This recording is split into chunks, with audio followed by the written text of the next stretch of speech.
It is reasonable that these prices continued into the early years of Chanda Sudamaraja's reign. The temporary cessation of taxation during the first 3 years of Chanda Sudamaraja's reign from 1652 to 1655 suggests that during these years extraordinary measures were needed to revive the Arakanese economy. After 1684, peace with Banten enabled the VOC to obtain rice from sources closer to Batavia. This meant Arakanese rice was not needed anymore to secure a steady food supply for Batavia and the Spice Islands. Now that we have very briefly touched the functioning and the development of trade, it is time to assess the relative importance of the control over southeastern Bengal in terms of land revenue with Arakanese income from trade. The question, I think, is essentially how important a source of revenues were Arakan's Bengal dominions in comparison to the income of trade. The Mughal estimates of the Bengal revenues provide a clear illustration of the wealth of southeastern Bengal. The first revenue settlement of Bengal made by Todar Mal in 1582 shows the areas which we now know to have been the battlefield between the Arakanese and the Mughals. They yielded an estimated 2 million rupees, which is about 30% of all Bengal revenues. This would include sarkars that were under Arakanese control, like Hitli, Jessore, Bakla and the Dhaka area, and of course Chittagong. Chittagong alone accounted for a revenue of about 300,000 rupees, while the Dhaka area was rated about 1 million rupees. The second revenue settlement of Bengal is the 1658 assessment made on orders of Shah Shuja.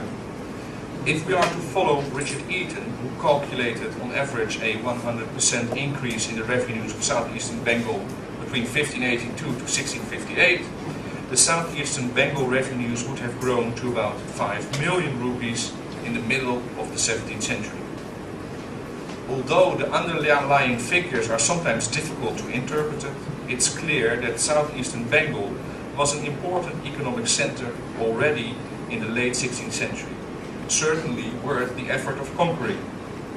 In the 1658 settlement, several new sarkars are also added to Todar Mal's list. Most of them are most likely recently conquered areas. It would, however, be wrong to assume that the majority of these revenues had all flowed into Arakanese coffers during the first half of the 17th century. But it is also wrong to assume that because areas such as Chittagong were included in Mughal revenue accounts since 1582, these areas were actually controlled by the Mughals. On the basis of the reconstruction of the Arakanese-Mughal conflict in my dissertation, we can, however, now conclude that a large part of southeastern Bengal revenues flowed into Arakanese coffers before the middle of the 17th century.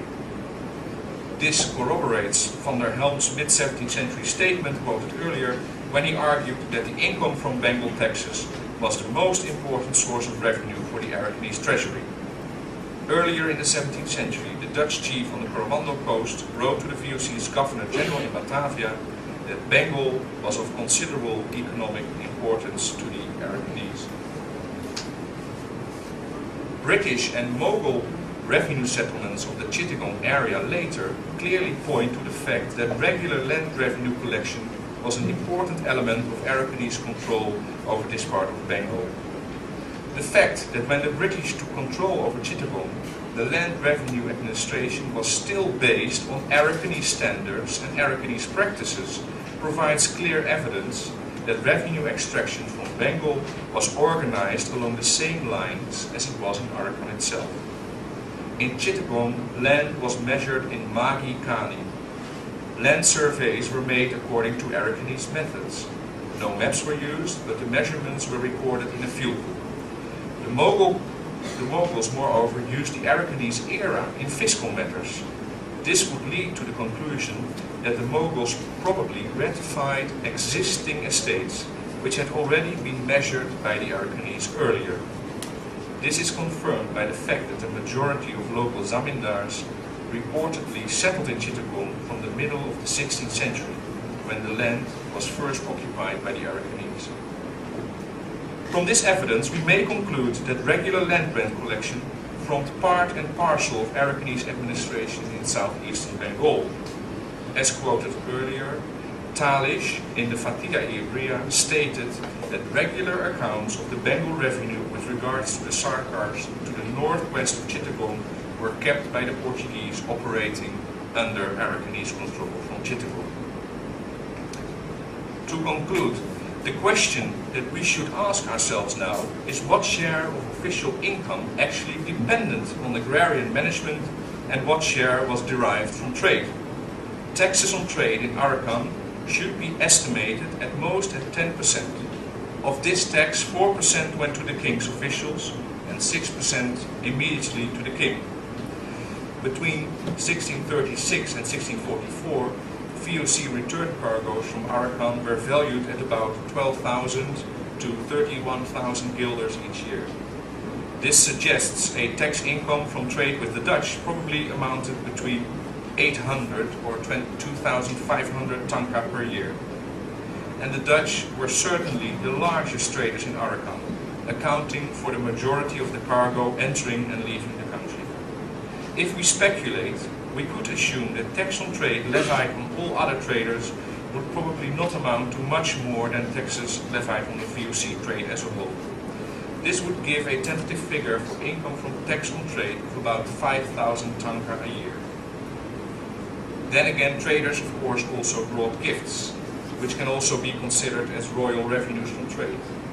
Taken together, taxes and gifts, we could calculate, would probably not amount to more than 10,000 tanka on a yearly basis. Tax income from trade in Chittagong is difficult to assess. For the early 17th century, we know that in 1616 the Arakanese king Mankamau told the Dutch that during the early years of the 17th century, Manuel de Matos, as I've stated earlier, gained a tax revenue at the Yanga of about 20,000 tanka. And I would suggest that these incomes would not have grown spectacularly during the 17th century. If we are now to compare royal income from trade with those from land revenue, this means incomes from trade paled into insignificance, even if only Chittagonian land revenue, which is estimated between what I said 250,000 and 500,000 rupees, is considered, which, as was argued earlier, certainly does not justice to the extent of Arakan control over Bengal. If we add income from the slave trade as another form of revenues, the importance of Bengal for Arakan can hardly be underestimated. The establishment of Arakanese control over Chittagong from the 16th century onwards provided Arakanese kings with a significant source of revenue which enabled them to expand Arakanese royal power across the Arakan-Bengal continuum. Arakan thrived because the Arakanese kings were able to exploit the riches of Bengal from the strategic fortress at Chittagong. These riches consisted of its land revenue, taxes from trade, and human resources. The withering of Arakanese control in southeastern Bengal after 1638 meant that the income from land revenue decreased. From the mid-1640s, the Arakanese economy declined.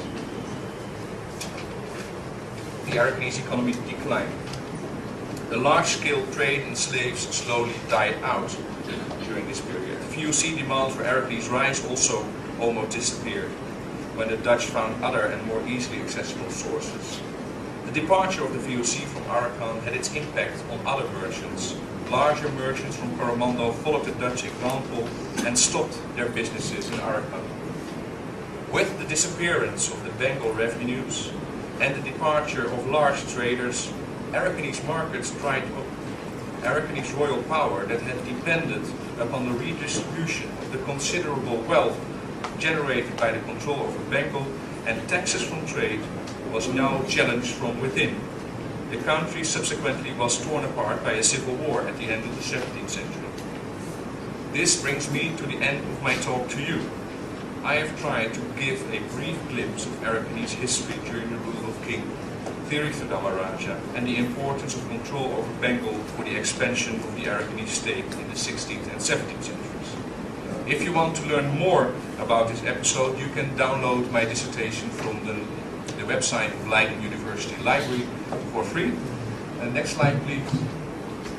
And I would like to conclude to say thank you to you all. Jesu Tambare. The first question is, in 1640 there were a large number of Dutch children with Arakanese mothers. There was a large community of Portuguese, there was a large Muslim. So it was a very diverse city, I think, already in that period. And that was probably also one of its strengths. But people did not identify themselves in the sources. I never came across this term. And people also identified themselves in other ways. So, this question, the name of Arakan was taken from an original Pali word. I am not a Pali scholar, so I cannot give any qualified answer on this. On this Dutch map, you see the Dutch corruption of Rakhine. It's called Rakan here, and it's the A is not here yet. It's not Arakan, but it's Rakan. In later Dutch maps, Rakhine is corrupted to Arakan, but here it's still Rakhine. If there were Muslim kings in Arakan, no, I haven't come across. In my research on the 17th century, there was no Muslim kings. The kings, as I just explained, had Muslim titles sometimes to illustrate their dominion in areas of Bengal. They used different names in different areas, but especially in the sources I used, I did not find any evidence for this. There were, of course, enough Muslims in Arakan, but the kings, we can see in the Dutch sources that they are building stupas, they are spending money on making large Buddha statues and giving alms to the monks. And the Dutch record, as the Dutch usually do, how much money they spend on each statue.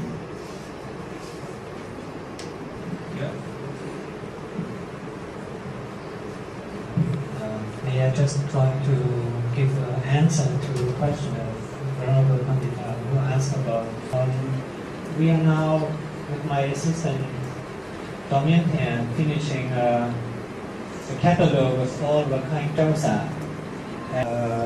In one manuscript in Sri Lanka, then the country is called Rakangapura, which seems to be made up by the monks who visited from there, who went back, and they write it in Sinhalese language, and they use it Rakangapura. So you have different forms, but as far as the evidence is concerned, in the hard proof of stone inscriptions, Josa, you have the word Rakha referring to the king there, and Rakhine in the 15th century. Yes, again, the questions why Rakhine kings used different languages for their titles. I mean, just think about the British colonial period. Sometimes Myanmar people, they used also English name. And why? Because sometimes it's easier to make yourself understood. Sometimes we refer to a country a different way that other people refer to the country. Take Greece. By the Greek, they call their own country Hellas, not Greece. But the Romans, they used that word. Now, I don't get into talking about Myanmar or Burma. What term you use? That's another question for another seminar. But it is quite easy to understand that Rakhine kings, because the population that they controlled, and Stephan just explained about how important was the control over Chittagong area, Southeast Bengal, for the economy, for their power. So they are using terms. And please, you don't forget, they're using Sanskrit as well. There's a Hindu population there. There are some Muslim population in a specific area in Southeast Bengal, definitely. And we have Buddhist population. So it's not surprising that you use different labels to advertise yourself. Coins, where we find these titles, because they are mainly the coins, there's not much else. On the coins, money is always like promoting sovereign power. That's why on every money in the world we have expression of sovereign power of the state. State leaders, kings, national monuments, it's always reflecting sovereign power. So you use different languages for different people because you're talking to different people. That's, I think, the answer that we should bear in mind with that. It does not mean that somebody has this identity. You don't claim the identity, but money, coins are expressing the way that the message that you give to the people, in a way. So now, as I said at the beginning, the issue of identity is such a hot topic. And what belongs to our own identity? What we see nowadays, and that's among the feeling of the people in Myanmar, not only Rakhine, but many other ethnic groups as well, is that you try to define closely and more exclusively your own identity. It is quite clear that Rakhine have put a strong focus on their Buddhist identity. But historians like ourselves, we keep on telling you that in the past it is very complex. There are many different kinds of people there.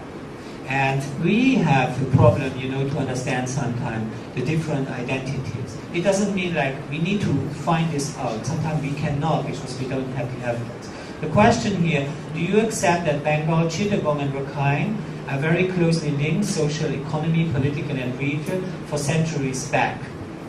When people live together, like today we have the situation in Myanmar, what do we see? When people of different identity live together, they feel very strongly about their own identity. Isn't it true? And since a very long time, and it goes back into history. So this is a kind of a fact. But does not say very much about how the relationship developed. One of my colleagues who knows a lot about this area now is a French scholar who is teaching Bengali language at Chicago University, Thibaut Dubert. I've been working a lot with him and discussing a lot with him. He's been studying the Bengali poetry of Alaol, a Bengali Muslim who lived at the court of Mao. And when he analyzed that literature, he could say very clearly that relationship between community have been developing. Sometimes more tolerance and more understanding, sometimes not. So what I say is these things have been developing over the centuries. We should sometimes beware of comparing today, the problems of today, with the situation before. History is very interesting, but it doesn't solve the problems of today. I've been keeping on telling that again and again. The problems of today have to be solved with the means of today. History does not help us to solve the problem, but history can teach us many things.